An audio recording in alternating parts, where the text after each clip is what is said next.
ko nga nang bumalik. Ma'am Charlene. Ano to? Oh! Oh, Charlene! Princess, ano na yung may-ari? Sino dito? Nandito kami dahil hayop ka. Oh!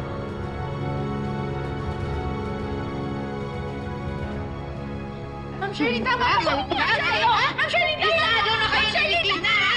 Ma'am Charlene, ano yung sasabi mo? Listado na kayo ni Divina. Sa demonyohan nyo. Ano yung sasabi mo? Nababaliw ka na?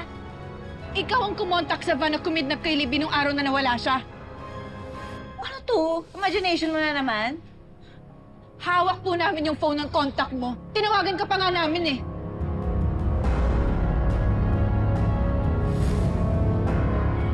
Ano ba? Ba't di ka nagsasalita? Asan ka? Asan ka? Nasaan ka? Sira ulo to ah. Akala niyo po yung contact niya yung kausap niyo. Pero kami yun. Nakita ka namin sa meetup place na napagkasunduan natin. Tinawagan ka namin at sinugot mo yun. Anong niya kayo? Kaya pala hindi ako sinipot ni Gimo? Kayo lang pala yun? Paano niyo nakuha yung phone niya, ha? So inaamin mo, nakasabot kayo ni Libby? Hindi yun magagawa ng anak ko kung hindi siya kinukonsinte, tinutulungan at sinusulsulan. Prank lang naman yun eh.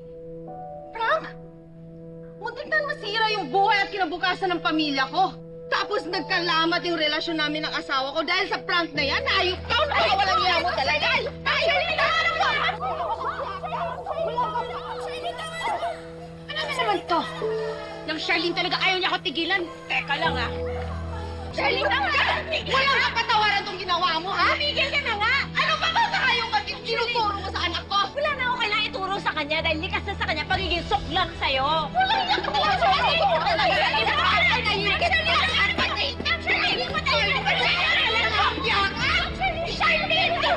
na! Ano ba?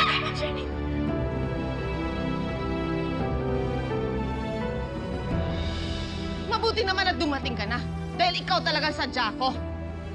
As usual, nandito na naman tong babaeng to para manggulo. Talaga ba, Ma? Wala na kayong pwedeng gawin kundi manggulo?